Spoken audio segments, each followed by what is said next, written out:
70세가 넘으면 남는 건 사진 속 웃음도 아니고 통장 숫자도 아닙니다. 진짜 남는 건 어떻게 살아왔는가입니다. 명예도, 재산도, 자식도 다 떠난 자리에 오직 당신의 삶의 흔적만 남습니다. 그리고 그 흔적 속에 이런 6가지가 있다면 분명 당신은 남부럽지 않게 아주 단단히 살아오신 겁니다.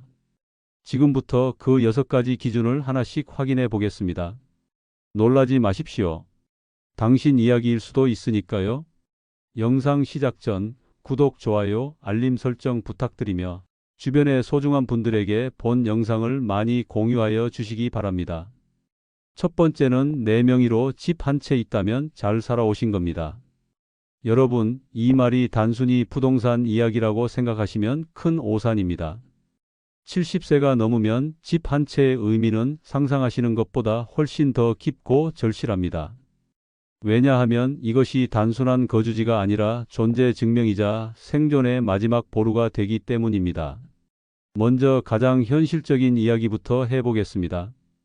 70세가 넘으면 월세를 구하기가 하늘의 별 따기만큼 어려워집니다. 집주인들이 노인 세입자를 기피하는 현실을 아시나요? 갑자기 쓰러지거나 돌아가시면 어떻게 하느냐는 걱정 때문입니다. 설령 구한다 해도 보증금과 월세가 젊은 사람들보다 훨씬 비쌉니다.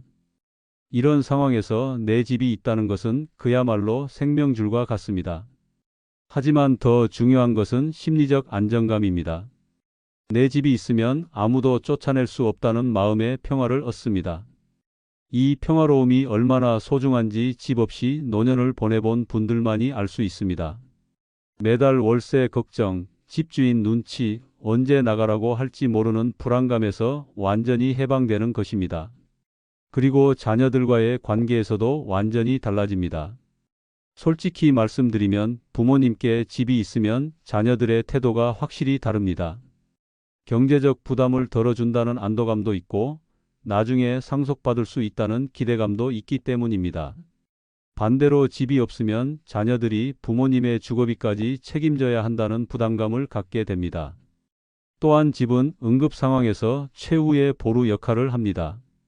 갑자기 큰 병원비가 필요하거나 생활비가 부족할 때 집을 담보로 대출을 받거나 최악의 경우 팔아서 현금화할 수 있습니다. 이런 선택권이 있다는 것 자체가 엄청난 심리적 여유를 가져다 줍니다. 게다가 요즘은 집값이 계속 오르고 있어서 집 한 채만 있어도 자산 증식 효과를 볼 수 있습니다. 70세에 3억짜리 집을 가지고 계셨다면 지금은 5억, 6억이 되어 있을 겁니다. 이렇게 늘어난 자산으로 노후 생활비를 충당할 수 있는 것입니다. 무엇보다 내 집이 있으면 사회적 지위와 자존감이 완전히 달라집니다. 아파트 입주민으로서 각종 관리비나 수리비 결정에 목소리를 낼 수 있고 동네에서도 집 주인으로서 대접받습니다. 이런 소소한 차이들이 모여서 삶의 질을 크게 좌우합니다. 하지만 여기서 정말 충격적인 실제 사례들을 말씀드리겠습니다. 이 이야기들을 들으시면 집 한 채가 얼마나 중요한지 느끼실 겁니다. 첫 번째 사례는 72세 김모 할머니의 이야기입니다. 김 할머니는 젊은 시절 남편과 함께 작은 아파트를 하나 장만해 두셨습니다.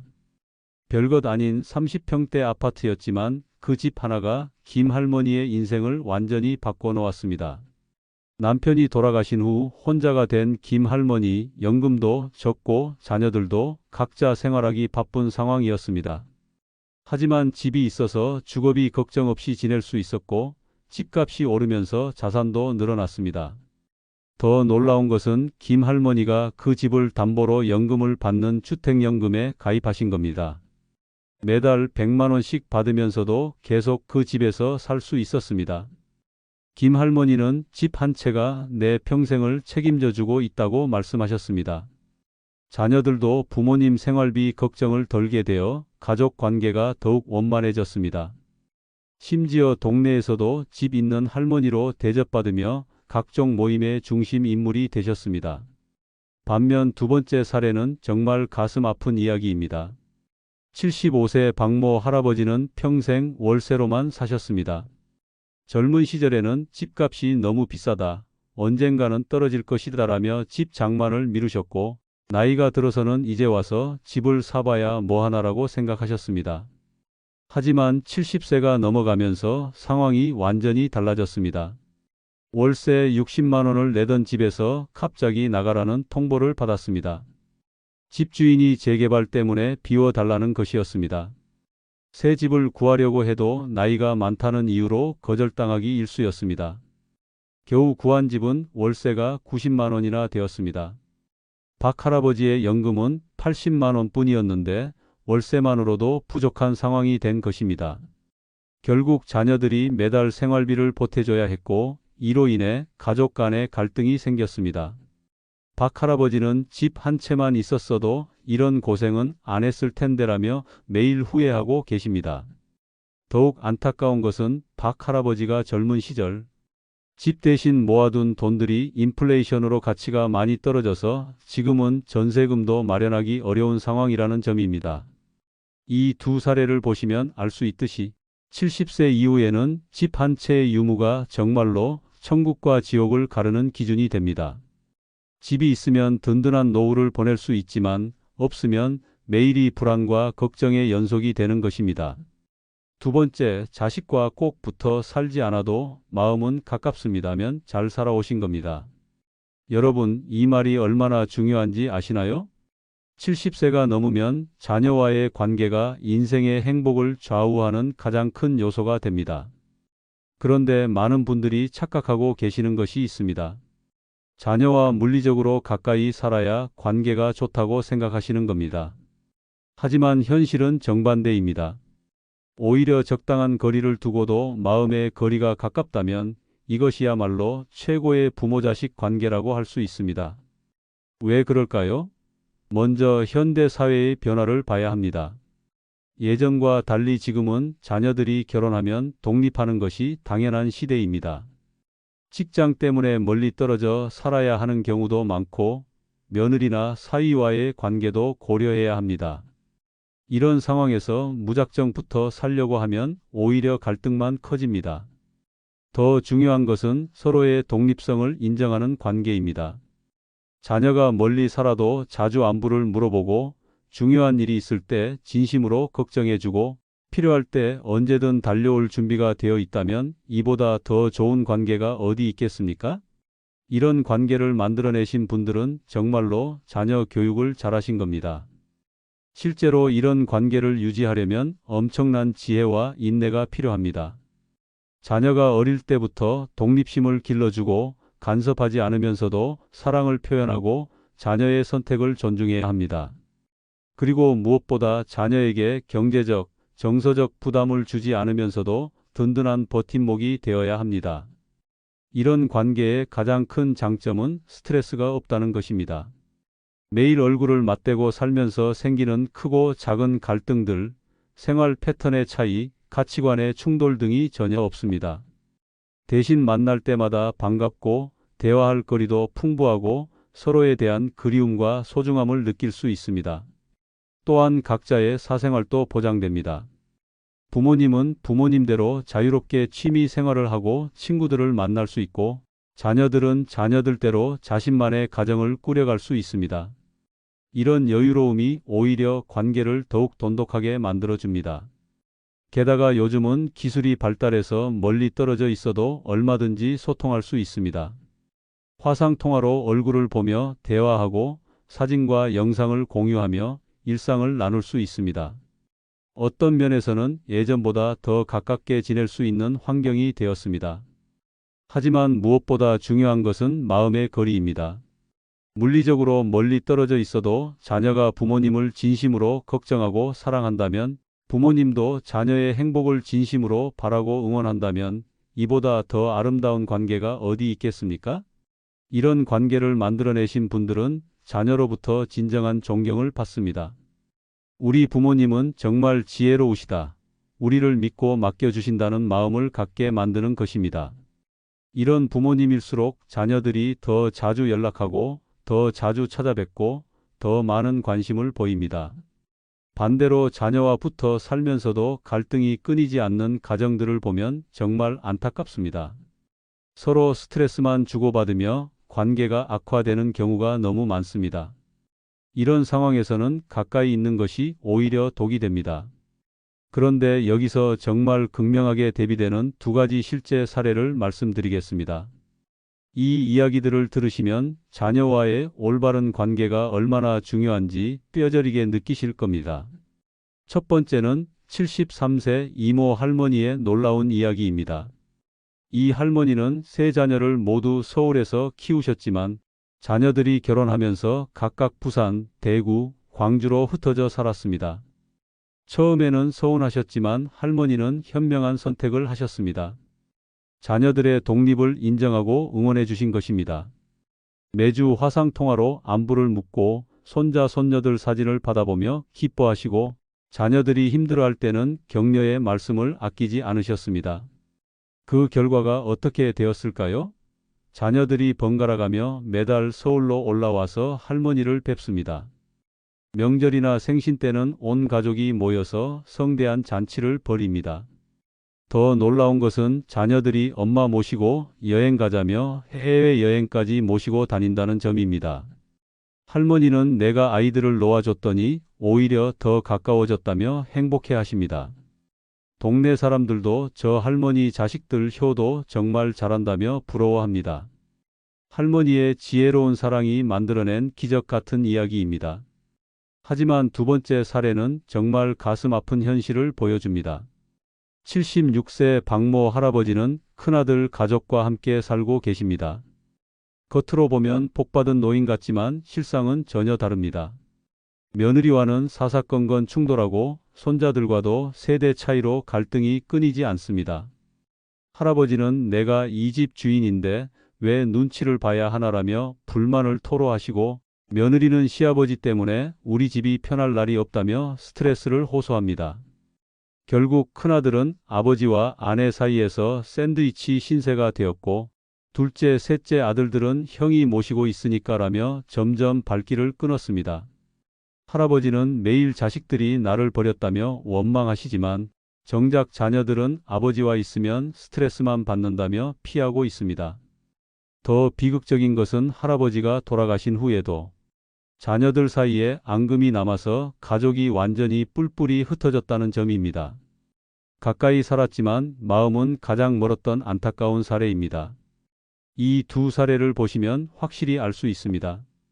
자녀와의 물리적 거리는 중요하지 않습니다. 중요한 것은 마음의 거리입니다. 서로를 존중하고 배려하며 적당한 독립성을 유지하면서도 깊은 사랑으로 연결된 관계. 이것이야말로 70세 이후 가장 소중한 자산입니다. 세 번째, 속마음을 나눌 수 있는 친구 한 명 있다면 잘 살아오신 겁니다. 여러분, 70세가 넘으면 진짜 친구의 소중함을 뼈저리게 느끼게 됩니다. 그런데 여기서 말하는 친구는 그냥 아는 사람이 아닙니다. 속마음까지 털어놓을 수 있는 진짜 친구 말입니다. 이런 친구가 한 명이라도 있다면 여러분은 정말로 인생을 잘 살아오신 겁니다. 왜냐하면 나이가 들수록 이런 친구를 만나기가 하늘의 별 따기보다 어려워지기 때문입니다. 먼저 현실적인 이야기부터 해보겠습니다. 70세가 넘으면 기존 친구들이 하나둘씩 세상을 떠나기 시작합니다. 병으로 쓰러지거나 치매에 걸려서 대화가 불가능해지는 경우도 많습니다. 살아있어도 각자 몸이 불편해져서 만나기 어려워집니다. 이런 상황에서 여전히 건강하게 속마음을 나눌 수 있는 친구가 있다는 것은 정말로 기적과 같은 일입니다. 그런데 이런 친구가 있으면 삶의 질이 완전히 달라집니다. 가장 큰 변화는 정신 건강입니다. 혼자 끙끙 앓던 고민들을 털어놓을 수 있고 답답한 마음을 시원하게 풀어낼 수 있습니다. 자녀들에게는 차마 말하기 어려운 이야기들도 친구에게는 자연스럽게 털어놓을 수 있습니다. 이런 소통 자체가 엄청난 치료 효과를 가져다 줍니다. 또한 외로움이라는 노년의 가장 큰 적을 물리칠 수 있습니다.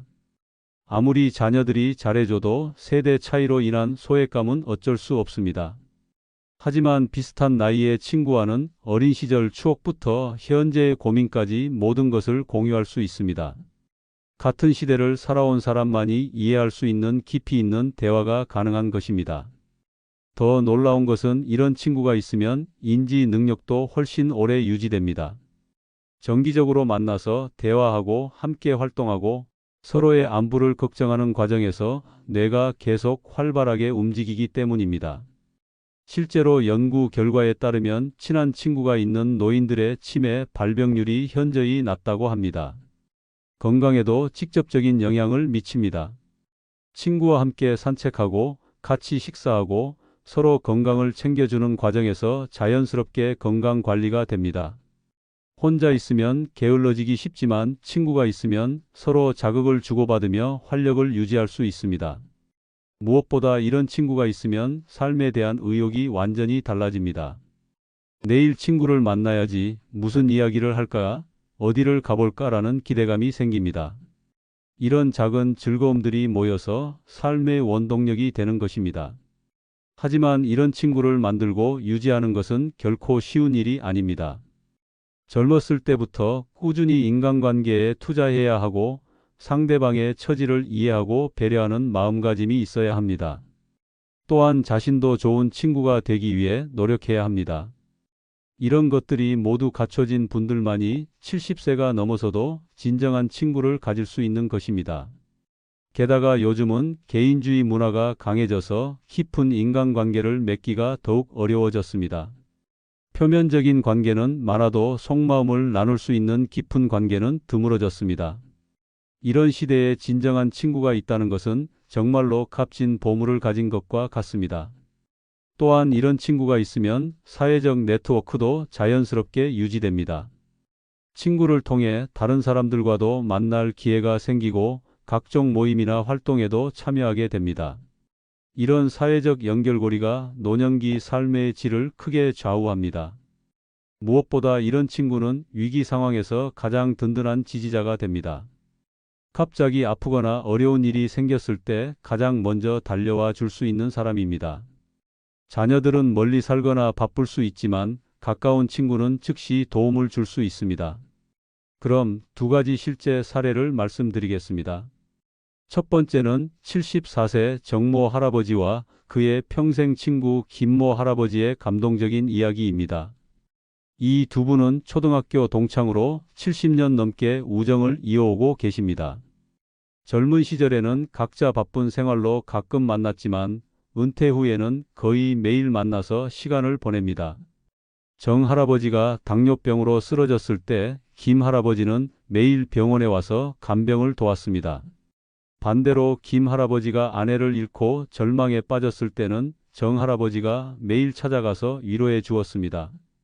두 분은 서로의 가족사부터 건강 상태, 경제적 걱정까지 모든 것을 털어놓고 상담합니다. 정 할아버지는 이 친구가 없었다면 벌써 우울증에 걸렸을 것이다. 아침에 일어나면 가장 먼저 이 친구 생각이 난다고 말씀하십니다. 두 분은 함께 등산도 하고 바둑도 두고 여행도 다니며 활력 넘치는 노년을 보내고 계십니다. 심지어 두 분의 자녀들까지 아버지들 우정이 부럽다며 감탄할 정도입니다. 동네 사람들도 저 두 할아버지는 정말 복받은 사람들이다라며 부러워합니다. 반면 두 번째 사례는 정말 안타까운 현실을 보여줍니다. 77세 최모 할머니는 젊은 시절 사교성이 뛰어나서 아는 사람이 많았습니다. 하지만 대부분 표면적인 관계였고 속마음을 나눌 만큼 깊은 친구는 없었습니다. 할머니는 친구 많으면 뭐하나, 진짜 친구는 없는데라며 외로움을 호소하셨습니다. 남편이 돌아가신 후 혼자가 된 할머니는 더욱 고립되기 시작했습니다. 자녀들은 각자 바쁘고 이웃들과는 인사 정도만 나누는 사이였습니다. 할머니는 하루 종일 TV만 보며 시간을 보내시고 점점 말수가 줄어들었습니다. 가끔 동네 경로당에 나가시지만 서로 험담만 하는 분위기라 오히려 스트레스만 받고 오십니다. 할머니가 갑자기 쓰러져서 병원에 갔을 때도 연락할 사람이 마땅치 않아서 혼자 응급실에서 밤을 새우셨습니다. 할머니는 내가 죽어도 아무도 모를 것 같다며 절망감을 드러내십니다. 우울증 약을 드시지만 근본적인 외로움은 해결되지 않습니다. 의사도 약보다는 사람들과의 교류가 더 중요하다고 조언하지만 이미 70이 넘은 나이에 새로운 친구를 만들기는 현실적으로 어려운 상황입니다. 70세 이후에 속마음을 나눌 수 있는 친구가 있다는 것은 정말로 인생을 잘 살아온 증거입니다. 네 번째, 연금이 많든 적든 기본 생계는 충분하다면 잘 살아오신 겁니다. 여러분, 이 말이 얼마나 중요한지 아시나요? 70세가 넘으면 돈의 의미가 완전히 달라집니다.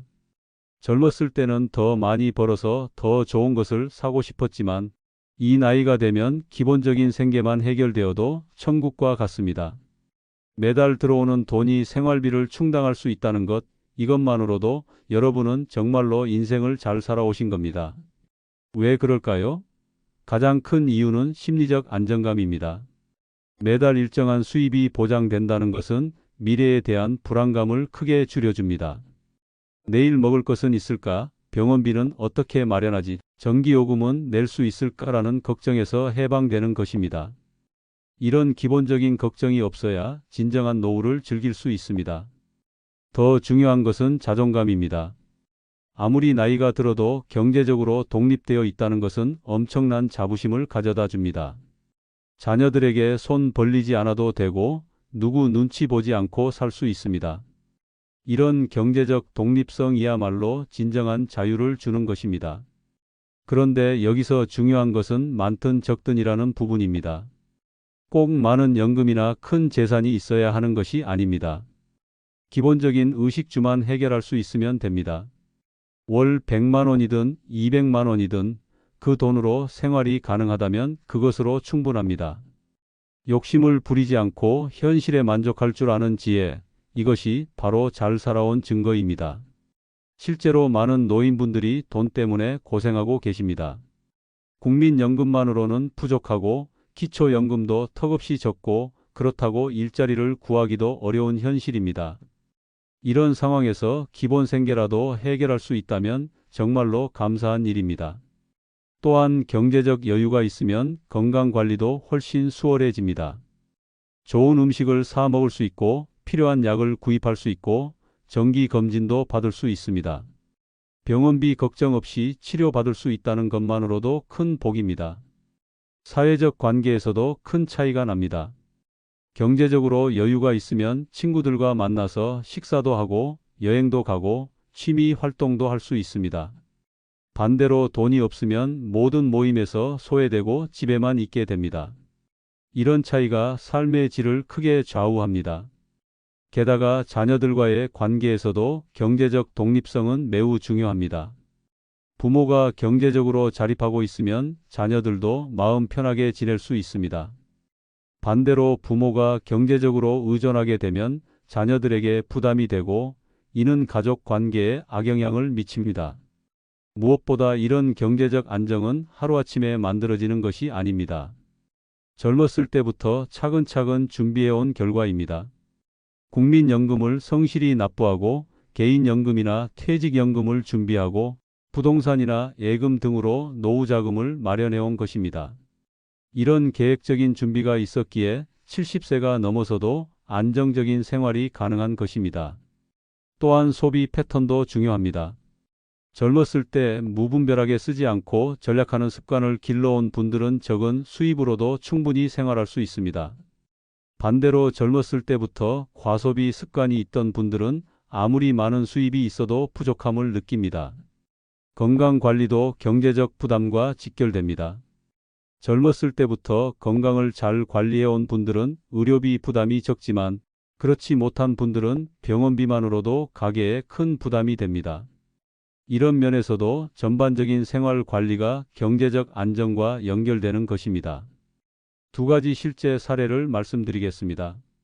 이 이야기들을 들으시면 기본 생계 유지의 중요성을 절실히 느끼실 겁니다. 첫 번째는 71세 조모 할아버지의 현명한 삶입니다. 조 할아버지는 평생 공무원으로 근무하시면서 많은 돈을 벌지는 못했지만 성실하게 연금을 준비하셨습니다. 개인연금과 공무원 연금을 합쳐서 월 250만 원 정도를 받고 계십니다. 큰 돈은 아니지만 조 할아버지 부부에게는 충분한 생활비입니다. 젊었을 때부터 절약하는 습관이 있었고 자녀들이 독립한 후에는 작은 아파트로 이사해서 관리비도 줄이셨습니다. 매달 기본 생활비 180만 원, 의료비와 용돈으로 70만 원을 쓰시는데 딱 맞아떨어집니다. 조 할아버지는 돈이 많지는 않지만 부족하지도 않다. 자녀들에게 부담 주지 않고 살 수 있어서 감사하다고 말씀하십니다. 더 놀라운 것은 조 할아버지가 매달 소액이지만 적금도 넣고 계신다는 점입니다. 혹시 모를 큰 병에 대비해서라고 하시는데 이런 여유로움이 마음의 평안을 가져다 줍니다. 조 할아버지 부부는 일주일에 한 번씩 외식도 하고 가끔 친구들과 여행도 다니며 활기찬 노후를 보내고 계십니다. 자녀들도 부모님이 경제적으로 독립되어 있어서 마음이 편하다며 더 자주 안부를 묻고 찾아뵙니다. 반면 두 번째 사례는 정말 가슴 아픈 현실입니다. 73세 한모 할머니는 평생 자영업을 하시면서 연금 준비를 제대로 하지 못하셨습니다. 국민연금도 중간에 끊어져서 월 30만 원 정도만 받고 기초연금 32만 원을 합쳐도 월 62만 원이 전부입니다. 이 돈으로는 기본적인 생활도 어려운 상황입니다. 월세 40만 원을 내고 나면 생활비로 22만 원밖에 남지 않습니다. 이 돈으로 식비, 의료비, 각종 공과금을 해결해야 하는데 턱없이 부족합니다. 결국 자녀들이 매달 50만 원씩 보태줘야 겨우 생활이 가능합니다. 하지만 자녀들도 각자 경제적 부담이 있어서 쉽지 않은 상황입니다. 할머니는 자식들에게 짐이 되는 것 같아서 죄송하다. 차라리 빨리 죽었으면 좋겠다며 절망감을 드러내십니다. 병원에 가야 할 일이 있어도 돈이 아까워서 참고 지내시다가 병을 키우는 경우도 많습니다. 할머니는 젊었을 때 연금이나 노후 준비를 제대로 했어야 했는데 그때는 그런 생각을 못했다며 후회하고 계십니다. 자녀들과의 관계도 경제적 문제 때문에 점점 어색해지고 있습니다. 여러분, 돈이 많을 필요는 없지만 최소한의 경제적 안정은 반드시 필요합니다. 이것이 있어야 진정한 노후를 즐길 수 있고 자녀들과도 좋은 관계를 유지할 수 있습니다. 다섯 번째, 아직 건강한 두 팔, 두 다리가 있다면 잘 살아오신 겁니다. 여러분, 이 말을 듣고 당연한 소리 아니냐고 생각하시면 큰 오산입니다. 70세가 넘으면 건강한 팔다리가 있다는 것이 얼마나 놀라운 축복인지 뼈저리게 느끼게 됩니다. 주변을 둘러보세요. 휠체어에 의존하거나 지팡이 없이는 걸을 수 없는 분들이 얼마나 많은지 말입니다. 그런 분들을 보면서도 여전히 자신의 다리로 걸을 수 있고 자신의 팔로 무엇이든 할 수 있다면 여러분은 정말로 잘 살아오신 겁니다. 가장 기본적인 것부터 생각해 보겠습니다. 스스로 화장실에 갈 수 있다는 것만으로도 엄청난 자유입니다. 남의 도움 없이 식사할 수 있고 옷을 입고 벗을 수 있고 씻을 수 있다는 것이 얼마나 소중한지 아시나요? 이런 기본적인 일상생활이 가능하다는 것은 존엄성을 지킬 수 있다는 의미입니다. 더 중요한 것은 자립적인 삶이 가능하다는 점입니다. 건강한 팔다리가 있으면 대부분의 일을 혼자서 해결할 수 있습니다. 장 보러 가기, 은행 업무 보기, 병원 가기, 친구 만나러 가기 등이 모두 가능합니다. 이런 활동들이 바로 삶의 활력소가 되는 것입니다. 운동할 수 있다는 것도 큰 장점입니다. 걷기, 체조, 등산, 수영 등 다양한 운동을 통해 건강을 더욱 유지할 수 있습니다. 이런 운동은 단순히 몸을 건강하게 하는 것뿐만 아니라 정신 건강에도 큰 도움이 됩니다. 운동 후의 상쾌함과 성취감은 어떤 약보다도 효과적입니다. 사회적 활동도 자유롭게 할 수 있습니다. 각종 모임에 참석하고 봉사활동을 하고 취미 활동을 즐길 수 있습니다. 이런 활동들이 노년기 삶의 질을 크게 좌우합니다. 건강한 팔다리가 있어야 이 모든 것이 가능한 것입니다. 가족들과의 관계에서도 큰 차이가 납니다. 자녀들이 부모님의 신체적 돌봄을 걱정하지 않아도 되면 심리적 부담이 크게 줄어듭니다. 또한 손자, 손녀들과도 더 활발하게 놀아줄 수 있고 함께 산책하거나 여행을 갈 수도 있습니다. 무엇보다 정신적 자신감이 완전히 다릅니다. 나는 아직 젊다, 아직 할 수 있는 일이 많다는 마음가짐을 가질 수 있습니다. 이런 긍정적인 마음가짐이 모든 면에서 삶을 더욱 윤택하게 만들어줍니다. 하지만 이런 건강한 팔다리를 유지하는 것은 결코 저절로 되는 일이 아닙니다. 젊었을 때부터 꾸준한 운동과 건강 관리를 해온 결과입니다. 금연, 금주, 규칙적인 생활, 균형 잡힌 식사, 스트레스 관리 등 모든 면에서 자기 관리를 잘해온 분들만이 70세가 넘어서도 건강한 팔다리를 유지할 수 있는 것입니다. 또한 안전사고 예방도 중요합니다. 젊었을 때부터 위험한 일을 피하고 안전에 주의를 기울이며 살아온 신중함도 한몫했을 것입니다. 교통사고나 낙상사고 등으로 팔다리를 다치지 않고 지금까지 올 수 있다는 것도 어떤 면에서는 운이 좋았다고 할 수 있습니다. 정기적인 건강검진과 조기 치료도 중요한 역할을 했습니다. 관절염이나 골다공증 같은 질환을 초기에 발견해서 적절히 치료하고 관리해온 결과일 수도 있습니다. 이런 적극적인 건강관리 의식이 있었기에 가능한 일입니다. 게다가 요즘은 평균 수명이 늘어나면서 70세는 더 이상 완전한 노인이 아닙니다. 건강한 팔다리가 있다면 앞으로 10년, 20년을 더 활동적으로 살 수 있습니다. 이런 기대감과 희망이 삶을 더욱 의미 있게 만들어줍니다. 무엇보다 이런 신체적 건강은 다른 모든 조건들의 기반이 됩니다. 아무리 돈이 많고 좋은 집이 있어도 몸이 불편하면 제대로 누릴 수 없습니다. 반대로 다른 조건이 부족해도 건강한 몸이 있으면 얼마든지 극복할 수 있습니다.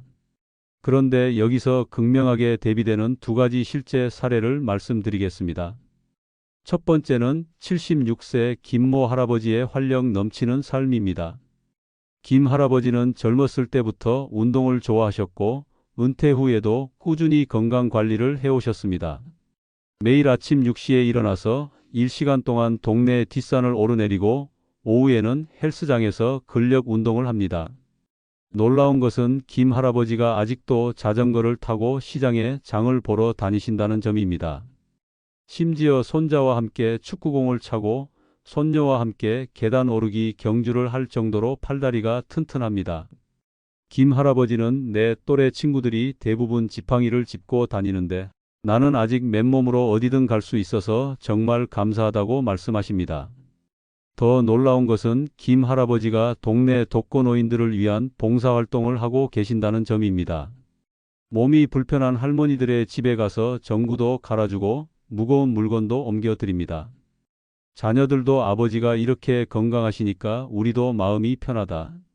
오히려 아버지가 우리보다 더 활동적이시다며 부러워합니다.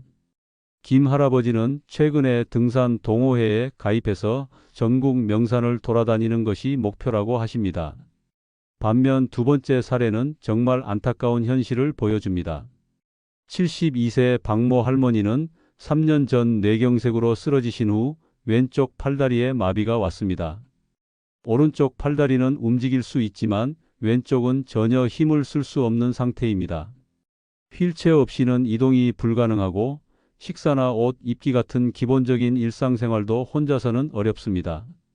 할머니는 예전에는 집안일도 혼자 다 하고 시장에도 자유롭게 다녔는데 이제는 화장실 가는 것도 누군가 도와줘야 한다며 절망감을 드러내십니다. 가장 힘든 것은 정신적 충격입니다. 내가 이렇게 폐인이 될 줄 몰랐다.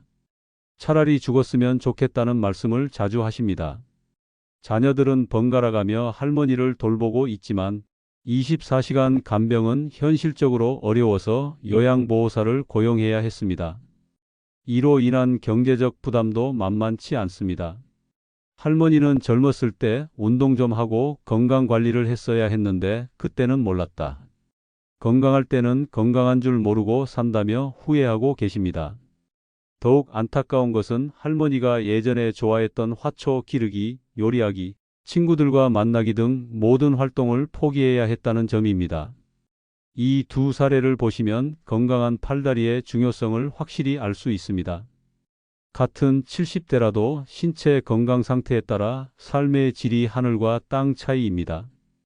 건강한 팔다리가 있으면 무엇이든 할 수 있지만 없으면 모든 것이 제한됩니다. 70세 이후에도 여전히 자신의 팔다리로 자유롭게 움직일 수 있다면 정말로 큰 복을 받으신 겁니다. 여섯 번째, 떠날 준비를 했다는 것이 아니라 살 만큼 충분히 살았다고 느껴진다면 잘 살아오신 겁니다. 여러분, 70세가 넘으면 죽음이라는 현실과 마주하게 됩니다.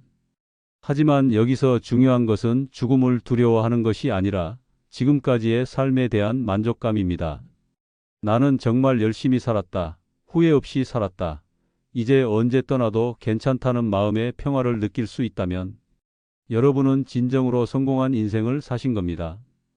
이런 마음가짐은 하루아침에 생기는 것이 아닙니다. 평생에 걸친 삶의 경험과 지혜가 쌓여서 만들어지는 것입니다. 젊었을 때는 더 해야 할 일이 많다. 더 이루고 싶은 것이 있다는 조급함이 있었지만 이제는 충분히 해봤다.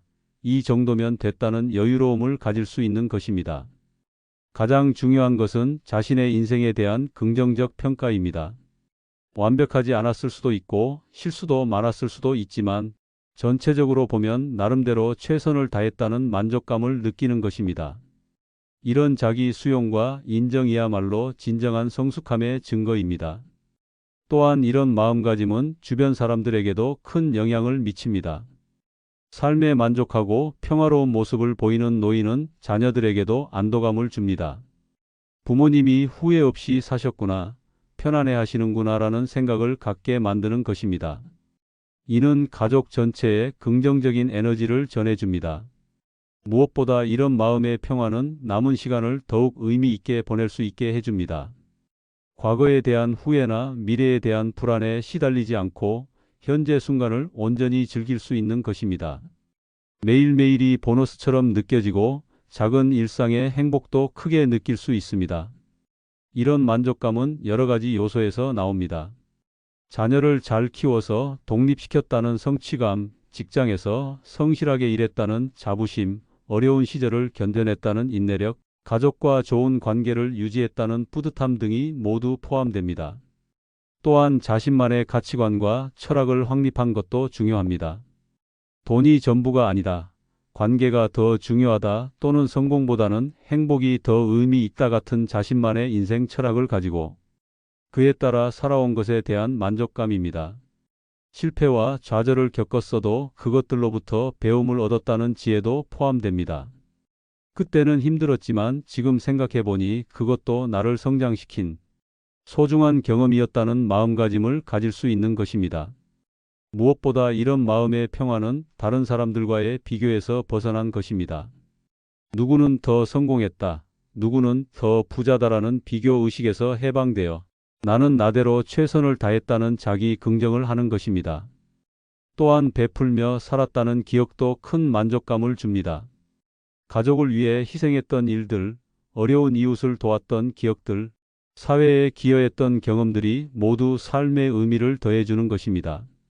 건강한 신앙생활이나 철학적 사고도 도움이 됩니다.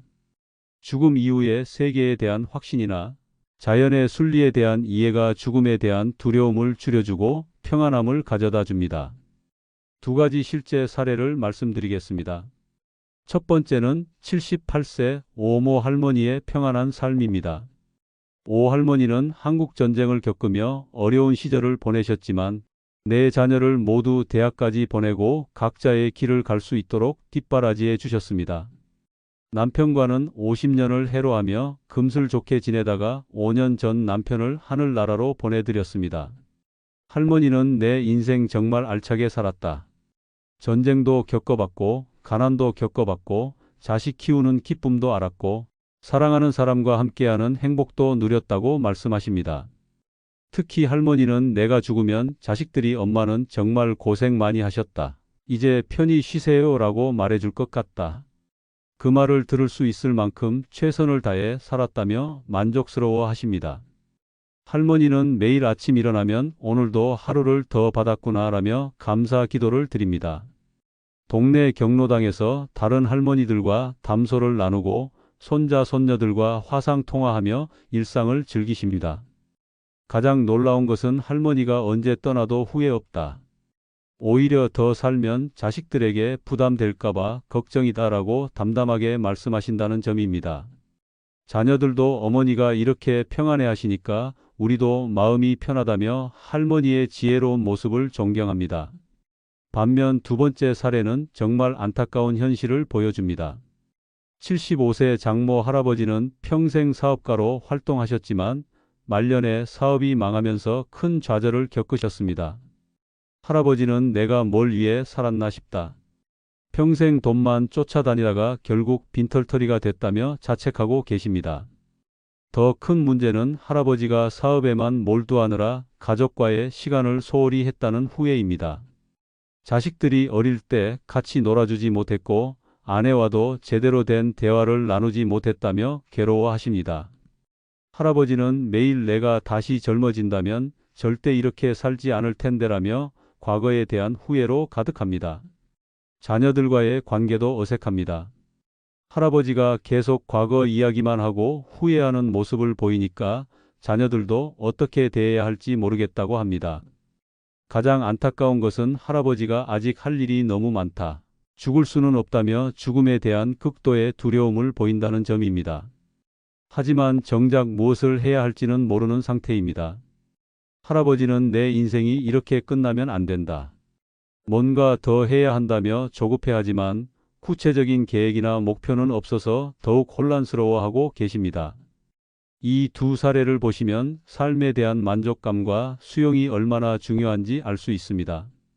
같은 나이라도 자신의 인생을 어떻게 받아들이느냐에 따라 남은 시간의 질이 완전히 달라집니다. 충분히 살았다는 만족감을 느낄 수 있다면 죽음도 두렵지 않고 매일이 평안하고 감사할 수 있습니다. 여러분, 지금까지 70세 이후 6가지 조건을 모두 살펴보았습니다. 건강한 몸, 내 집, 좋은 자녀 관계, 진정한 친구, 경제적 안정, 그리고 삶에 대한 만족감까지. 이 모든 것이 갖춰진 분들은 정말로 인생의 승리자라고 할 수 있습니다. 하지만 모든 조건을 갖추지 못했다고 해서 절망할 필요는 없습니다. 이 중에서 몇 가지라도 있다면 그것만으로도 충분히 복받은 인생입니다. 중요한 것은 지금 가진 것에 감사하며 남은 시간을 의미 있게 보내는 것입니다. 노년이란 혼자 거울 앞에 앉아 나는 잘 살아온 걸까? 하고 묻게 되는 시간입니다. 젊을 땐 바빠서 몰랐고 중년엔 자식들 챙기느라 잊었습니다. 하지만 65세가 넘으면 문득 나를 위한 시간이 찾아옵니다. 그때 비로소 우리는 묻습니다. 내가 진짜 잘 살아온 걸까? 그 질문에 스스로 고개를 끄덕일 수 있는 단서. 지금부터 그 7가지 삶의 증거를 알려드립니다. 하나라도 당신 안에 있다면 당신은 충분히 훌륭하게 살아오신 겁니다. 구독, 좋아요, 알림 설정 꾹 눌러주시고 주변의 소중한 분들에게 많은 공유 부탁드립니다. 아울러 지금 이 영상을 듣고 계신 여러분들이 사는 지역이나 장소 또는 지금 무엇을 하면서 시청하고 계신지 댓글에 달아 소통해 주시기 바랍니다. 첫 번째, 65세 넘어 크던 작던 내 이름으로 등기 친 내 집이 있다면 정말 잘 살아오신 겁니다. 왜냐고요? 지금 이 시대 대한민국에서 내 집 하나 갖는다는 건 단순한 공간의 문제가 아닙니다. 그건 평생을 버텨온 시간과 노력, 희생과 전략의 결과물입니다. 아무리 작아도 남 눈에 허름해 보여도 내 이름 석 자로 되어 있는 집 한 채가 있다는 것. 그건 곧 이 사회에 내가 남긴 흔적이자 내 인생이 지켜낸 자존심입니다. 2024년 통계청 자료에 따르면 대한민국 전체 자가 보유율은 57.1%입니다. 즉 10명 중 4명 이상은 여전히 전월세 혹은 가족 명의의 집에서 살고 있는 현실입니다.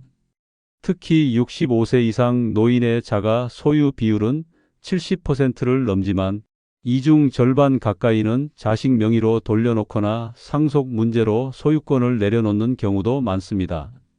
결국 실제로 자기 이름으로 된 집에서 걱정 없이 사는 노인은 절반이 채 안 됩니다. 그래서 만약 지금 당신이 살고 있는 집의 문패나 등기에 김영자, 이순덕, 박정우 당신의 이름이 그대로 적혀 있다면 그건 단순한 부동산이 아니라 내가 나를 책임지고 지켜온 삶의 증거입니다.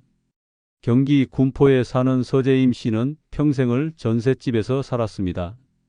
장사도 해보고 식당도 운영해 봤지만 돈이 생기면 늘 아이들 학비와 병원비로 빠져나갔고 한 번도 집을 산다는 게 현실로 다가오지 않았습니다. 그러다 남편이 먼저 세상을 떠난 뒤 68세가 되던 해에 남은 퇴직금과 모아둔 적금 그리고 일부 사채까지 끌어다 원룸형 빌라 하나를 구입했습니다. 처음으로 자기 이름으로 된 집이었고 전셋집을 전전하던 40년이 끝나는 순간이었습니다. 그녀는 말했습니다. 누가 보면 고작 원룸이지만 나한텐 궁궐이에요. 이 집 열쇠는 내 이름으로 된 자유예요. 집은 단지 비 오는 날 피할 지붕만이 아닙니다. 그건 마음 붙일 자리이고 세상이 버거울 때 숨 쉴 수 있는 공간이며 쫓겨나지 않아도 되는 권리입니다. 65세 넘어 자기 집 하나 있다는 건 살면서 누군가에게 큰 소리 내지 못해도 평생 허리 굽혀 일했어도 그 모든 날을 묵묵히 견딘 사람만이 받을 수 있는 상장 같은 겁니다. 누구는 말합니다. 집 한 채가 뭐 대수냐, 마음이 편한 게 중요하지. 맞습니다.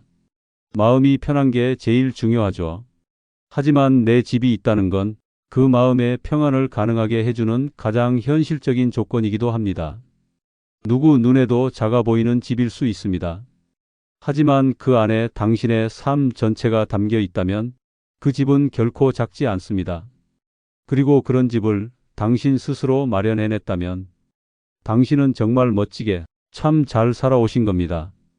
두 번째, 65세 넘어 값싼 국밥을 같이 먹어도 마음 편한 친구 한 명이 있다면 당신은 정말 잘 살아오신 겁니다. 늙어가며 가장 먼저 사라지는 건 체력도 재산도 아닙니다. 바로 함께 밥 먹을 사람입니다. 한때는 전화 한 통이면 모이던 친구들이 점점 병원에 가 있고 요양원에 있고 혹은 떠났습니다. 연락이 끊긴 게 아니라 삶이 각자 너무도 조용하게 멀어졌기 때문입니다. 그 와중에도 여전히 국밥집 한켠에서 당신 이름을 먼저 부르는 친구가 있다면 그건 단순한 인연이 아니라 세월이 검증한 사람입니다. 비싼 고기보다 국밥 한 그릇 앞에서 더 오래 이어지는 관계. 말없이도 눈빛만 봐도 아는 사이. 그런 친구가 아직도 곁에 있다면 당신은 혼자가 아닙니다. 그리고 결코 외롭게 늙어가는 게 아닙니다. 경북 상주에 사는 정영구 씨는 매주 토요일 낮 12시 단골 국밥집에 갑니다.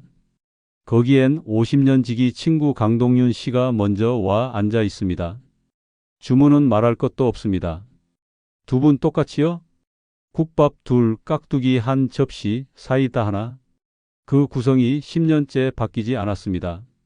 처음에는 어깨 아픈 이야기, 무릎 관절 주사 얘기로 시작하던 대화가 요즘은 손주가 생겼다는 자랑으로 가끔은 아내와의 오래된 다툼에 대한 오픈 해명으로 이어집니다.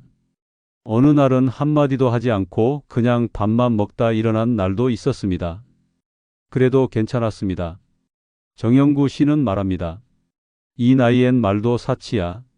그냥 그 자리에 앉아만 있어도 위로야. 많은 사람들이 노년의 외로움을 말합니다. 하지만 외로움보다 더 큰 허기는 누군가와 밥 한 끼를 편하게 먹을 수 없는 허기입니다. 주머니 사정보다 무서운 건 함께 밥 먹을 사람이 점점 줄어간다는 현실입니다. 그러니 오늘 값싼 국밥집에 당신과 나란히 앉아 깍두기 국물 하나에 웃어줄 친구 한 명이 있다면 그건 당신이 평생 누군가에게 따뜻한 사람이었다는 증거입니다. 관계는 돈으로 사는 게 아닙니다. 믿고 견디고 참아준 시간들이 만든 유일한 결과입니다. 그런 친구 한 명 곁에 두고 그 사람과 국밥 한 그릇을 아무 눈치 없이 비울 수 있는 당신이라면 그 인생은 참 잘 살아오신 인생입니다. 세 번째, 65세 넘어 가끔이라도 자식이 안부 전화를 걸어오고 밥 한 끼 대접하겠다고 하면 정말 잘 살아오신 겁니다. 왜냐고요? 지금 이 시대의 부모는 연락 한 통, 밥 한 끼에도 참 많이도 참고 많이도 기다립니다. 자식은 바쁘다. 세상은 각박하다. 요즘 애들은 다 그렇다. 그렇게 스스로를 타이르면서도 휴대폰 벨소리가 울릴 때마다 가슴부터 철렁 내려앉는 게 어른입니다. 하지만 그 벨소리가 자식 이름으로 찍히는 날, 그 순간만큼은 누구보다 살아있는 느낌이 듭니다. 어떤 부모는 말합니다. 걔가 요즘 바쁘대. 한창 일할 나이잖아. 그 말은 사실 괜찮다는 뜻이 아닙니다. 괜찮아지려고 애쓰는 중이라는 뜻입니다. 진짜 괜찮은 부모는 그 말조차 꺼내지 않습니다. 그저 한참을 핸드폰 들여다보다가 아무 연락이 없는 걸 보고 아, 오늘도 잘 지내고 있겠지라고 스스로에게 말 걸며 하루를 보냅니다. 하지만 만약 지금 당신이 일주일에 한 번이라도 엄마 잘 지내?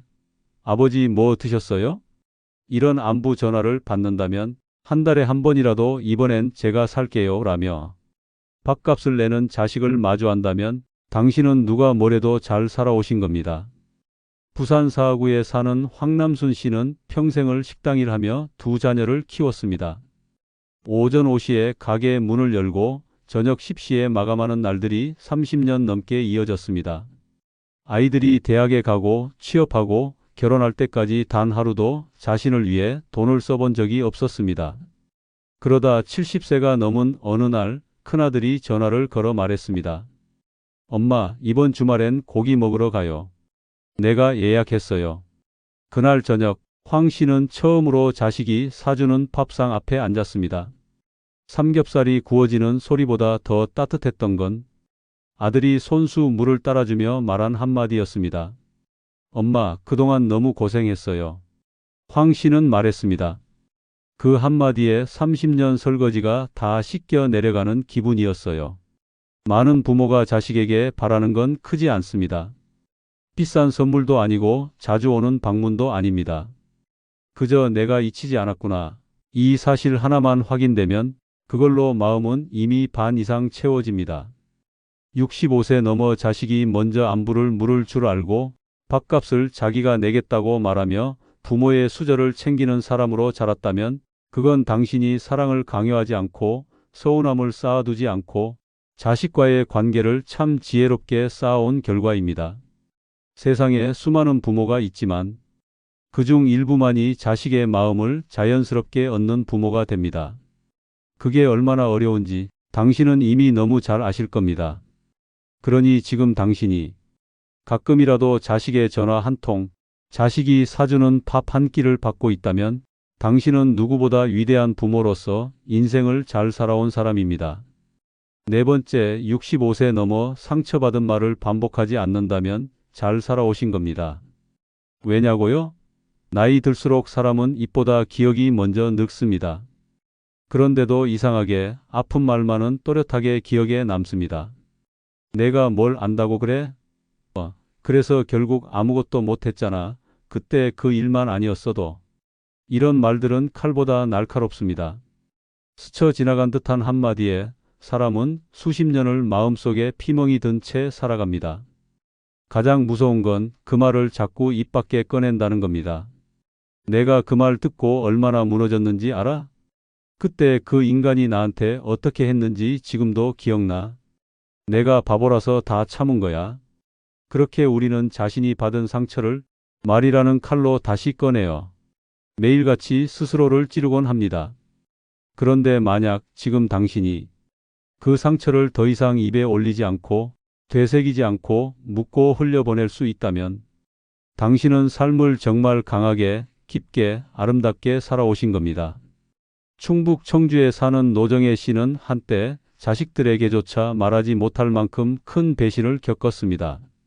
믿었던 친구에게 전 재산의 절반을 잃었고 주위 사람들은 그 나이에 뭘 믿고 돈을 맡겼느냐며 조롱 섞인 눈길을 보냈습니다. 그때 들었던 말들이 마음을 갈기갈기 찢었습니다. 하지만 노정혜 씨는 그날 이후 한 번도 그 사람 이름을 입에 올리지 않았습니다. 그녀는 말합니다. 말을 꺼내는 순간 난 그 사람한테 또 지는 거야. 생각할수록 말할수록 내 마음만 더 헝클어지더라고. 그래서 그녀는 다른 걸 말하기로 했습니다. 손녀가 그려준 그림 이야기, 시장에서 만난 좋은 장사꾼 이야기, 지나간 드라마의 결말이나 옛날 친구들과의 소풍 얘기.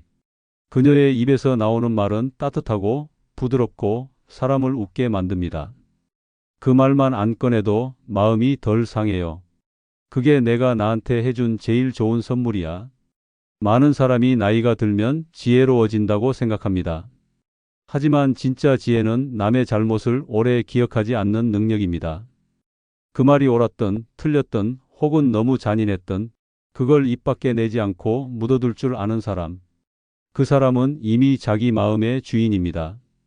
65세 넘어 상처받은 말을 반복하지 않는다는 건 세상을 원망하지 않는다는 뜻이고 지나간 시간을 끌어와 자신을 해치지 않는다는 뜻입니다.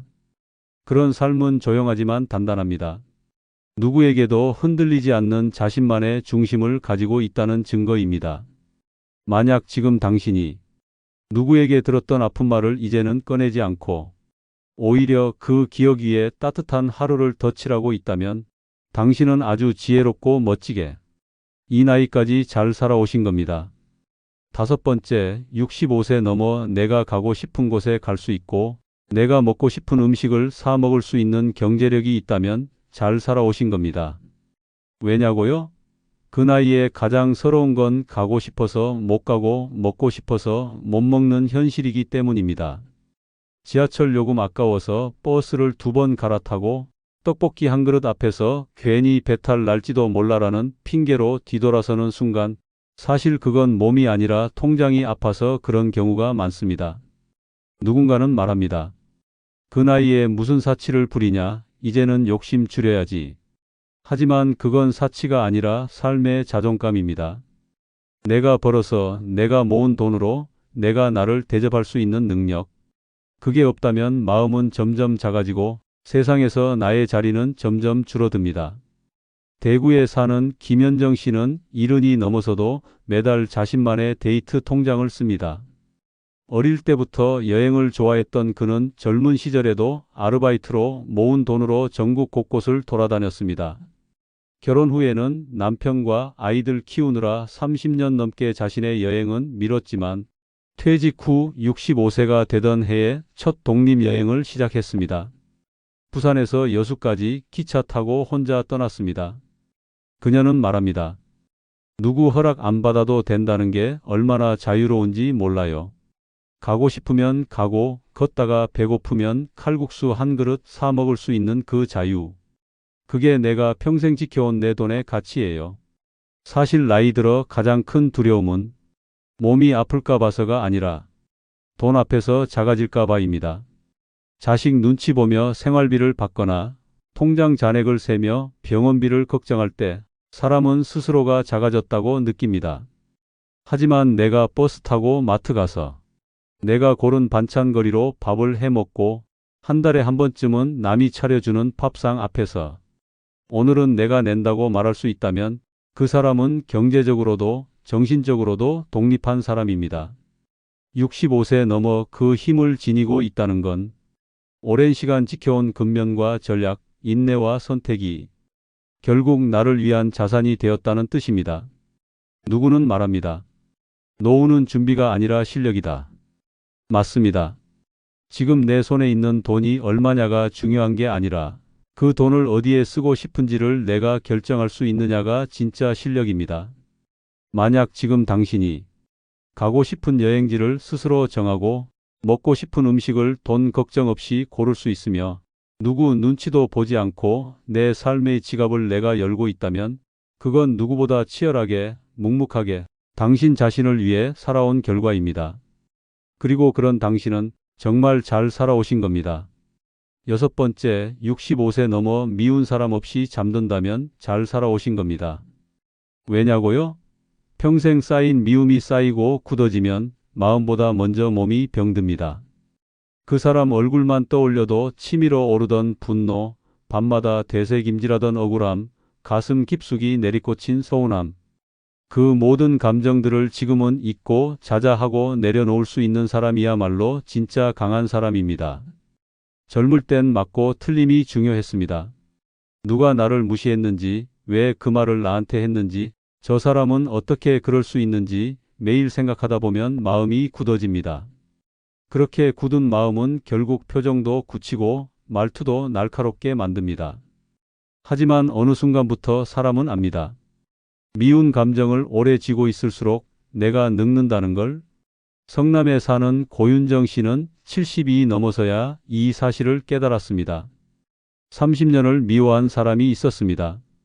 고등학교 동창이자 남편 장례식장에 와서도 그래도 빨리 갔으니 고생은 덜 했지라는 말을 아무렇지 않게 뱉은 사람이었습니다.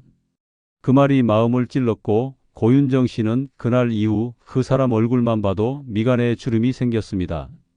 동창 모임에서도 말없이 피했고 동네에서 마주쳐도 인사 없이 지나쳤습니다. 그렇게 30년이 흘렀습니다. 어느 날 같은 병원에서 진료를 받다 우연히 그 사람을 마주쳤습니다. 휠체어에 앉아있던 그 친구는 한쪽 눈을 실명했고 투석을 받고 있었습니다.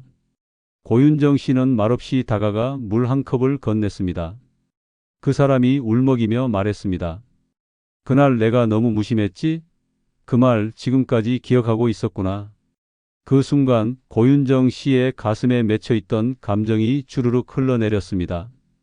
그날 밤 집에 돌아온 고윤정 씨는 남편 영정 앞에서 처음으로 이렇게 말했습니다.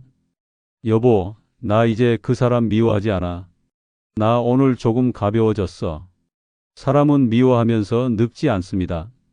미움은 생각보다 무겁습니다. 그걸 끌고 살아가면 관절이 아프고 소화가 안 되고 말수가 줄어듭니다. 그러다 어느 날 당신은 거울 속 자신의 얼굴이 낯설어질 겁니다.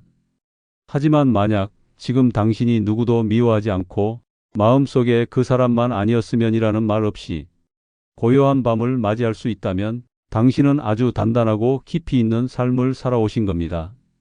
그건 아무나 할 수 있는 게 아닙니다.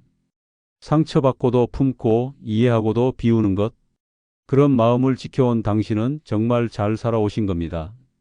7번째, 65세 넘어 건강한 두 팔과 두 다리가 있다면 당신은 정말 잘 살아오신 겁니다.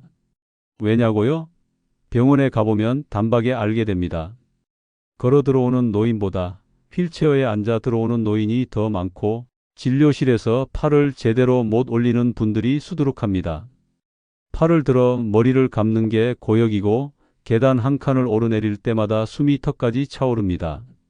그런 세월을 겪은 사람들 사이에서 아직도 두 팔로 밥을 먹고 두 다리로 걸을 수 있는 것, 그건 단순한 운이 아니라 인생을 잘 관리해온 증거입니다.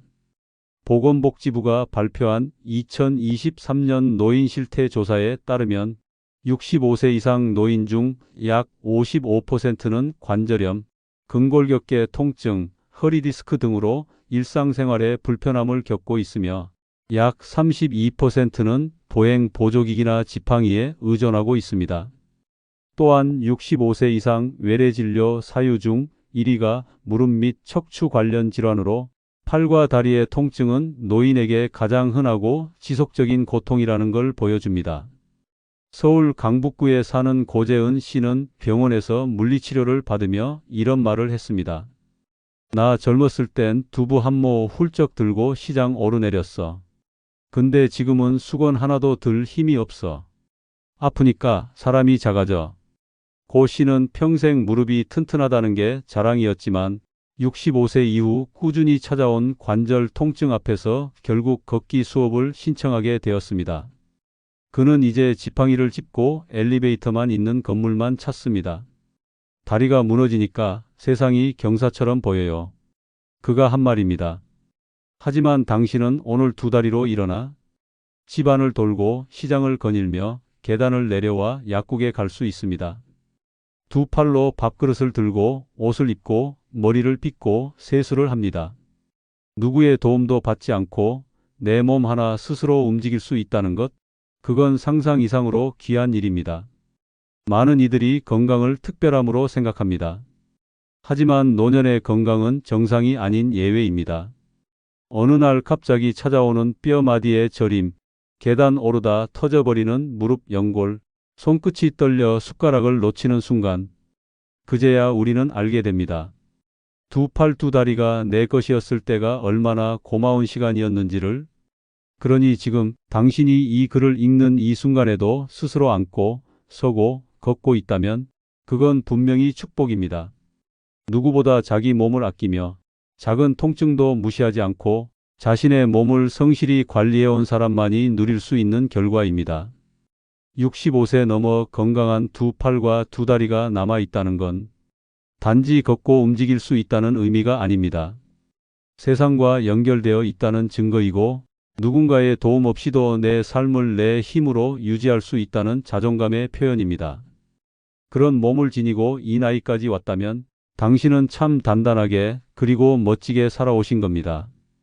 이제 와 생각해보면 그렇게 목숨 걸고 지킨 체면, 자식 뒷바라지 하느라 놓친 내 삶, 결국 아무도 기억해 주지 않습니다. 잘 살아왔다고 말해줄 사람 하나 없이 거울 속 낯선 주름만 늘어가고 있습니까? 자식은 바쁘고 친구는 아프고 병원 진료 카드만 늘어나는 지금 대체 나는 뭘 위해 살아온 걸까? 하지만 지금 이 6가지가 당신 곁에 남아 있다면 그건 남보다 못한 게 아니라 남들보다 훨씬 더 단단히 살아왔다는 증거입니다. 당신이 살아온 그 모든 고통과 침묵은 결코 헛되지 않았다는 것입니다. 여러분, 진짜 잘 살아온 인생은 화려하지 않습니다. 무너지지 않고 끝까지 지켜낸 이 6가지가 지금 당신 곁에 있는지 확인하십시오. 첫 번째는 긴 세월을 같이 지내온 배우자가 있다면 잘 살아오신 겁니다. 아직도 같이 밥 먹을 사람이 있다는 게 제겐 가장 큰 축복입니다. 경북 안동에 사는 75세 유동열 씨는 그렇게 말하며 아내의 손을 조심스럽게 잡았습니다. 두 사람은 23살에 결혼해 52년째 함께 살고 있습니다. 젊은 시절에는 싸우기도 많이 싸웠고 자식 문제로 밤새워 눈물 흘린 날도 수없이 많았습니다. 유 씨는 막노동판에서 허리 휘도록 일했고 아내는 집집마다 청소일을 다녔습니다. 어느 날 유 씨가 어깨에 부상을 당해 반년 넘게 일을 못했을 때 아내는 밤새 고추장을 담가 시장에서 팔았습니다. 당신 몸은 내가 지킬 테니까 당신은 살아만 있어요. 그 한마디가 유 씨 인생의 전부였습니다. 시간이 흘러 자식들은 모두 출가했고 외로움이 스며드는 나이에 두 사람은 여전히 아침마다 같은 상에 앉습니다. 티격태격하면서도 아내는 유 씨의 당뇨약을 먼저 챙기고 유 씨는 아내가 좋아하는 두유를 꼭 냉장고에 넣어둡니다. TV를 보며 웃고 날씨 얘기를 나누고 밤마다 서로의 이불을 확인하는 일상이 반복됩니다. 누군가는 지루하다고 말하겠지만 유 씨는 말합니다. 이렇게 매일을 같은 사람과 산다는 건 기적입니다. 그리고 이 기적은 고통과 인내 없이는 절대 오지 않습니다. 70세 이후에도 긴 세월을 같이 지내온 배우자가 곁에 있다면 당신은 분명 잘 살아오신 것입니다. 이 세상에서 가장 긴 계약이 바로 결혼입니다. 연애는 한때고 결혼은 현실입니다. 사랑 하나로 시작된 인연이 세월 앞에서 망가지지 않으려면 수많은 갈등을 견뎌야 합니다. 배우자의 실망스러운 말과 행동, 경제적 어려움, 병과 노화, 그리고 자식으로 인한 스트레스까지 이 모든 것을 함께 넘긴다는 건 단순한 동거가 아닌 삶 전체를 건 동행입니다. 나이 들어 배우자가 남아 있다는 건 단지 혼자가 아니라서 다행이 아닙니다. 그 사람은 당신의 세월을 증언해주는 유일한 사람입니다. 기억을 나누고 과거를 공유하며 말하지 않아도 통하는 단 한 사람. 어떤 재산도 명예도 이 가치를 대신하지 못합니다. 오직 함께한 시간만이 만들어낸 인생의 증인입니다. 많은 부부들이 시간이 흐를수록 대화가 줄고 서로에게 무관심해집니다. 하지만 그 속에도 작은 배려와 존중을 놓지 않는 부부는 살아남습니다. 한쪽이 병들었을 때 돌보는 마음, 밤새 코 고는 소리를 참는 인내, 아침에 맞는 눈인사. 이런 사소한 것들이 수십 년을 견디게 합니다. 살다 보면 이런 생각이 듭니다. 내가 잘 살아온 걸까? 무언가 남긴 게 있나? 만약 당신 옆에 여전히 함께 웃고 밥을 먹고 눈을 마주치는 배우자가 있다면 그 대답은 이미 나와 있습니다. 그 사람은 당신이 지나온 삶의 모든 시간을 견뎌준 증거이고 지금까지 잘 살아온 당신의 가장 위대한 결과입니다. 배우자가 곁에 있는 것은 우연도 당연함도 아닙니다. 그건 수십 년 동안 당신이 감정의 끝을 견디고 인생의 바닥을 함께 밟고 다시 올라온 시간의 총합입니다. 그렇다면 당신은 정말 잘 살아오신 것입니다. 두 번째는 작을지라도 내 명의의 집 한 칸 있다면 잘 살아오신 겁니다. 비 올 때 창문 닫을 수 있는 집이 있다는 게 이렇게 큰 축복일 줄 몰랐습니다. 서울 도봉구에 사는 72세 박영순 씨는 15평 남짓한 빌라에 혼자 살고 있습니다. 거창하지 않지만 햇볕이 잘 드는 창과 깨끗하게 정리된 작은 부엌, 전등 스위치가 반짝이는 따뜻한 공간입니다. 그는 매일 아침 눈을 뜰 때마다 스스로에게 말합니다. 여기가 내 집이구나. 오늘도 잘 버텼다. 젊은 시절 박 씨는 남편의 사업 실패로 집을 잃고 아이 셋을 안고 친척 집을 전전했습니다. 그때부터 시작된 삶은 참혹했습니다. 낮엔 식당 일, 밤엔 새벽 청소, 주말엔 좌판 장사까지. 피곤해서 서서 졸기도 했고 아이들 등록금과 월세를 맞추려 물도 끓여가며 밥을 지었습니다. 그렇게 평생을 남의 집에 얹혀 살며 언제 나가야 하나 걱정하며 지내다 64세에 처음으로 자기 이름이 적힌 등기부등본을 손에 쥐었습니다. 정부 지원으로 마련한 임대 보증금에 모아둔 1,000만 원을 더해 어렵게 구한 작은 빌라 한 칸. 이사 오는 날 박 씨는 한참을 문 앞에 앉아 울었습니다. 낡았지만 단단하고 조용한 그 집은 처음으로 마음 편히 짐을 풀 수 있는 나만의 세계였습니다. 이제는 아무도 나가라 하지 않는다는 단순한 사실이 온몸을 울렸습니다. 누구에게도 눈치 보지 않고 누구도 침범하지 않는 그 공간. 그 집은 그의 인생 마지막 자존심이자 노년의 안식처였습니다. 70세 이후에도 내 이름으로 된 작지만 단단한 집 한 칸이 있다면 당신은 분명 잘 살아오신 것입니다. 집은 단순한 주소가 아닙니다. 그것은 내가 살아온 날들의 증거이고 외롭지 않기 위한 마지막 보루입니다. 누군가에게는 자산이지만 누군가에게는 존엄 그 자체입니다. 집이 없다는 건 밤이 두려운 삶이고 집이 있다는 건 하루가 든든한 삶입니다. 특히 노년에는 집이 단지 잠자는 곳이 아닙니다. 그 집은 아픈 몸을 눕힐 수 있는 침대가 있고 병원에서 받은 약봉지를 펼 수 있는 식탁이 있고 조용히 삶을 되돌아볼 수 있는 창이 있는 삶의 요새입니다. 남의 집살이는 늘 조심스러워야 합니다. 자식 집에 얹혀 살면 눈치가 앞서고 대화는 줄어듭니다. 손주의 울음소리에도 미안함이 앞서고 명절이 끝나면 스스로 짐을 쌉니다. 하지만 내 집에 산다면 나는 내 삶을 지키는 사람입니다. 아무도 눈치 줄 필요 없고 아무에게도 허락받을 필요 없습니다. 작지만 내 집 한 칸이 있다는 건 누가 뭐래도 내 인생을 스스로 지켜냈다는 증거입니다.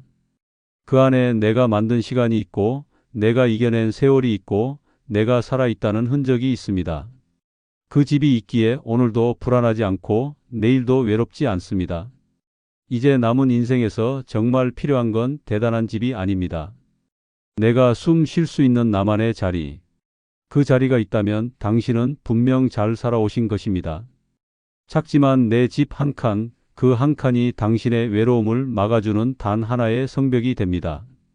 세 번째는 아직 건강한 두 다리가 있다면 잘 살아오신 겁니다. 다리 하나 접질렸는데 인생이 무너졌습니다. 수원에 사는 76세 김명희 씨는 평생을 굽은 허리로 시장에서 일하며 살아왔습니다. 자식 둘 다 출가시키고 남편은 일찍 세상을 떠났습니다. 혼자서도 잘 살 줄 알았습니다. 그런데 3년 전 비 오는 날 고무신을 신고 마트 가던 길 미끄러져 넘어졌습니다. 처음엔 단순한 염좌인 줄 알았습니다. 하지만 고관절 골절이었고 수술 후 몇 달을 침대에 누워 지내야 했습니다. 그 기간 동안 아무도 돌봐줄 사람이 없었습니다. 아들이 퇴근하고 들르면 10분 안에 자리를 떴고 딸은 엄마 요양병원 알아보자는 말만 했습니다. 김 씨는 그렇게 누워있는 동안 철저하게 혼자라는 현실을 마주하게 되었습니다. 자존심보다 고통이 더 컸고 고통보다 외로움이 더 컸습니다. 병실 창밖을 보며 그는 매일 똑같은 생각을 했습니다. 두 다리로 걸을 수만 있다면 이 지옥에서 나갈 수 있을 텐데. 결국 몇 달의 재활 끝에 김 씨는 천천히 다시 걷기 시작했습니다. 계단을 오르는 건 여전히 힘들었지만 집 앞 슈퍼까지 걷는 것만으로도 그는 살아있다는 실감을 느꼈습니다. 두 발로 걸어서 나가고 돌아올 수 있는 것. 그게 노인의 자존심이라는 걸 이제야 알았습니다. 70세 이후에도 스스로 걸을 수 있는 두 다리가 있다면 당신은 분명 잘 살아오신 것입니다. 건강은 신용처럼 있을 땐 그 가치를 모릅니다. 하지만 단 하루만 다리를 쓰지 못하면 인간은 삶의 대부분을 잃습니다. 걷지 못하면 병원에 의존해야 하고 외출이 힘들면 인간관계도 끊깁니다. 아무리 돈이 많고 자식이 곁에 있어도 두 다리가 불편하면 그 순간부터 삶은 갇힌 방이 됩니다. 건강한 다리는 자유입니다. 의자에만 앉아 있다 보면 세상은 점점 멀어지고 인간은 몸뿐 아니라 마음까지 마비됩니다. 심장은 뛰어도 다리가 멈추면 삶이 멈춥니다. 노년의 외로움이 깊어지는 이유는 단순한 고독이 아니라 몸을 움직이지 못하는 데서 오는 단절감 때문입니다. 건강한 두 다리는 단지 움직임의 도구가 아닙니다. 그건 누군가의 도움 없이 내 삶을 내가 지키는 능력이고 외출을 통해 세상과 소통하는 유일한 길입니다. 시장까지 걸어갈 수 있다면 나의 존재는 여전히 지역사회에 연결되어 있습니다. 공원 산책을 할 수 있다면 내 삶엔 아직 햇살과 공기가 흐르고 있습니다. 누군가는 두 다리로 걷는 걸 당연하게 생각합니다. 하지만 당연한 것은 언제든 사라질 수 있는 것입니다. 매일 걸을 수 있다는 사실, 혼자 버스를 탈 수 있다는 것, 계단을 오르며 숨이 차오르는 것마저도 축복입니다. 그 모든 게 가능하다는 건 당신은 아직 멈추지 않은 인생을 살고 있다는 증거입니다.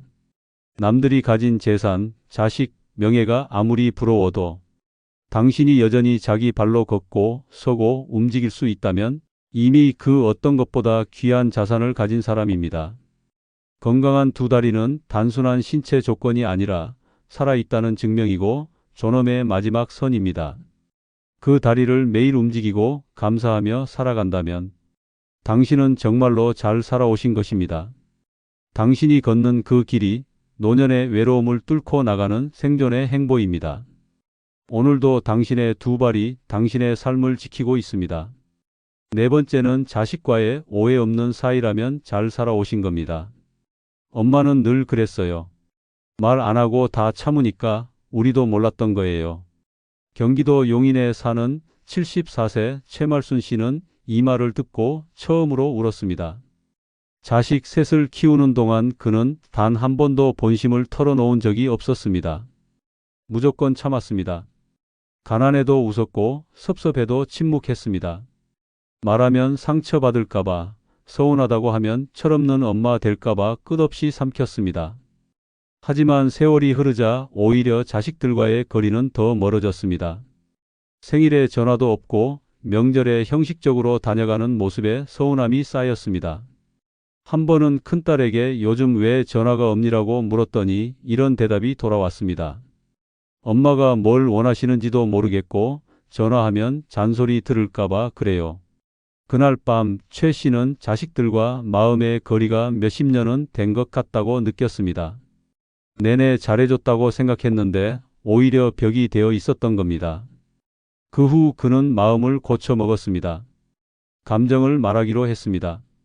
엄마는 내가 와줬을 때 기뻤어. 이번에 전화 안 와서 사실 서운했다. 이렇게 조심스레 시작된 대화는 놀랍게도 자식들의 마음을 열었습니다. 자식들도 말했습니다. 엄마, 우리도 엄마 마음을 몰랐어. 서운하셨구나. 그때 최 씨는 처음으로 깨달았습니다. 진심은 말하지 않으면 절대 전해지지 않는다는 걸. 70세 이후에도 자식과의 사이에 오해가 없다면 당신은 정말 잘 살아오신 것입니다. 가장 깊은 외로움은 내 자식이지만 내 마음을 모른다는 감정에서 시작됩니다. 많은 부모가 입을 다물며 자신을 희생하지만 그 침묵은 사랑이 아니라 거리감의 씨앗이 됩니다. 말하지 않으면 자식은 절대 알 수 없습니다. 서운함을 말하지 않으면 괜찮은 줄 알고, 보고 싶은 걸 말하지 않으면 혼자 있고 싶은 줄 알고, 힘든 걸 말하지 않으면 강한 사람인 줄 압니다. 그리고 그렇게 만들어진 오해는 노년의 고독이라는 이름으로 되돌아옵니다. 우리 엄마는 늘 무뚝뚝했어. 아버지는 마음을 알 수 없는 분이었지. 자식 입에서 이런 말이 나올 때 그 부모는 사실 누구보다 뜨겁게 사랑했던 사람입니다. 하지만 그 사랑을 표현하지 않은 죄가 평생을 오해 속에 묻히게 만듭니다. 자식과의 오해 없는 사이는 하루아침에 만들어지지 않습니다. 정직하게 말하고 자주 표현하고 때론 약한 모습을 보여줘야 가능합니다. 보고 싶다, 서운했다, 고맙다, 이 세 마디를 제때 말하지 않으면 그 어떤 효도도 선물도 당신 마음을 채워주지 못합니다. 나이 들수록 더 조심스러워지고 더 말을 아끼게 됩니다. 그러나 그 조심이 오히려 벽이 되기도 합니다. 내 자식이지만 표현하지 않으면 타인보다 더 먼 사이가 됩니다. 만약 당신이 지금 자식과 서운한 감정 없이 대화가 오가고 감정이 통하고 마음을 표현할 수 있다면 그건 돈보다 귀하고 건강보다 값진 성공한 관계입니다. 그것은 수십 년을 오해 없이 살아낸 지혜의 결과이고 진심을 주고받은 사랑의 완성입니다. 노년의 자식과의 관계가 편안하다는 건 당신이 한 인간으로서 참 따뜻하고도 단단하게 살아왔다는 증거입니다. 오해 없이 통하는 그 한 사람만 있어도 외로움은 더 이상 당신을 해치지 못합니다. 그렇다면 당신은 진심으로 잘 살아오신 것입니다. 다섯 번째는 매일 전화하는 친구 한 명 있다면 잘 살아오신 겁니다. 어제도 전화했지?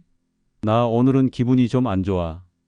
경남 창원에 사는 78세 이춘자 씨는 매일 아침 9시 딱 정해진 시간에 전화를 겁니다. 받는 사람은 76세 된 절친한 친구 박영란 씨입니다. 두 사람은 50년 전 같은 아파트 단지에 살며 아이들 등하굣길에서 처음 인사를 나눈 사이였습니다. 그렇게 시간이 흐르고 자식들은 모두 떠나고 남편도 세상을 떠났지만 단 한 사람 전화 한 통이면 통하는 친구는 아직 곁에 남아 있습니다. 아침에 일어나 창문을 열고 커피 한 잔을 내려놓으며 받는 친구의 전화. 잠은 잘 잤어? 오늘 어디 아픈 데는 없고? 그 대화는 사소해 보이지만 노년의 고독을 막아주는 가장 강력한 해독제입니다. 이 시는 말합니다. 이 친구가 없었으면 나는 진작에 무너졌을 거야. 남편 장례 후 자식이 한동안 연락도 없이 떠났던 시절에도 영란 씨는 하루도 빠지지 않고 전화해 줬습니다. 말 안 해도 되니까 그냥 내 목소리만 듣고 있어.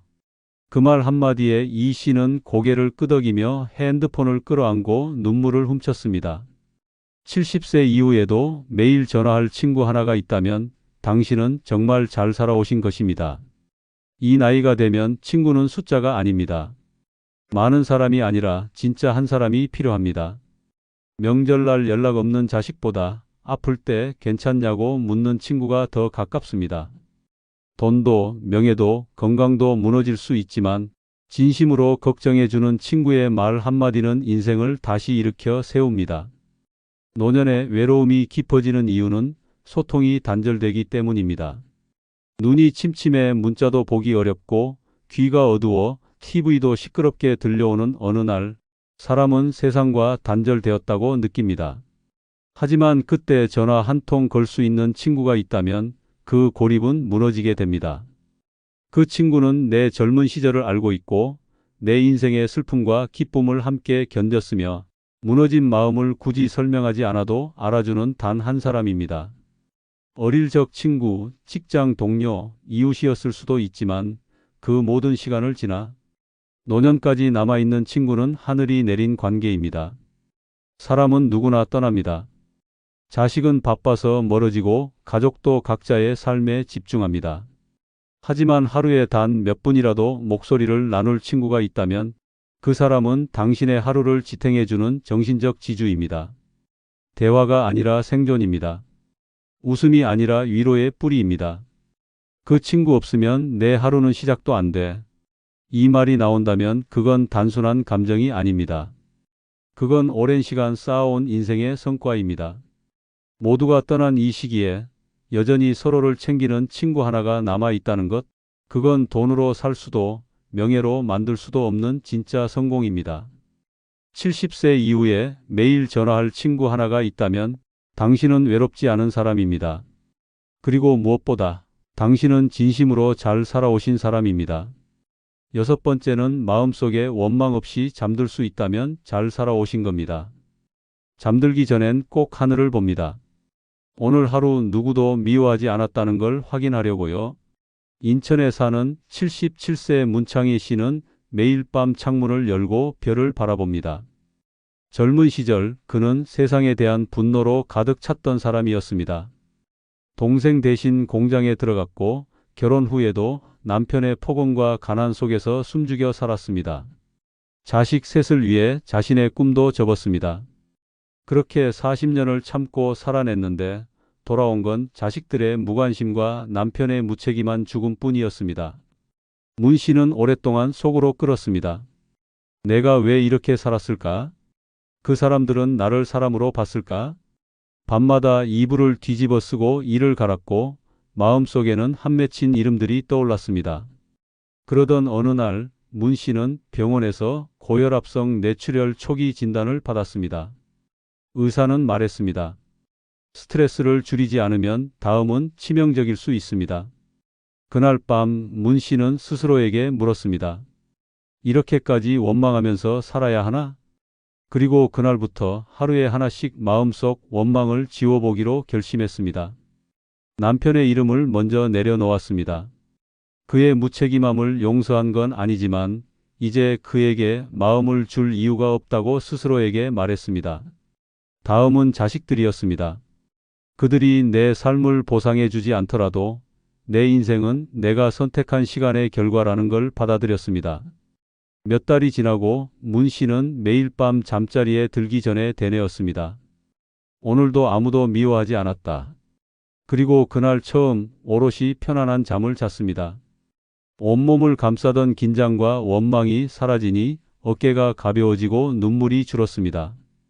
문 씨는 말합니다. 지금 나는 처음으로 내가 나를 지켜주는 삶을 살고 있습니다. 70세 이후에도 마음속에 원망 없이 잠들 수 있다면 당신은 분명 잘 살아오신 것입니다. 많은 이들이 늙어서도 누군가를 미워합니다. 가족, 배우자, 자식, 형제, 친구, 사회, 심지어는 자기 자신까지.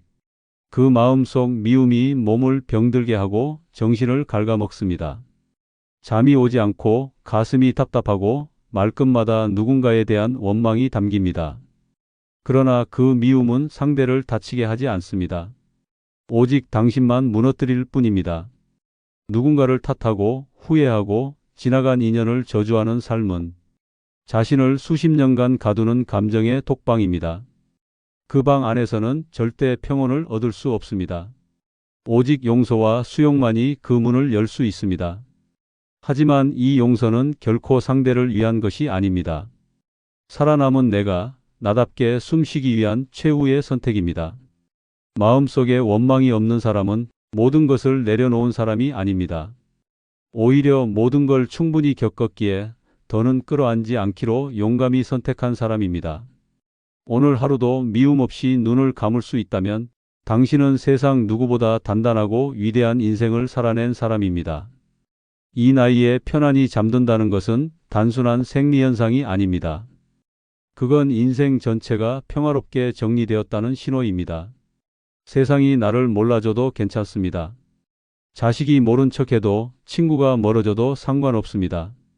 오늘 하루 나는 아무도 미워하지 않고 오직 나만을 위해 눈을 감는다면 당신은 누구보다 잘 살아오신 것입니다.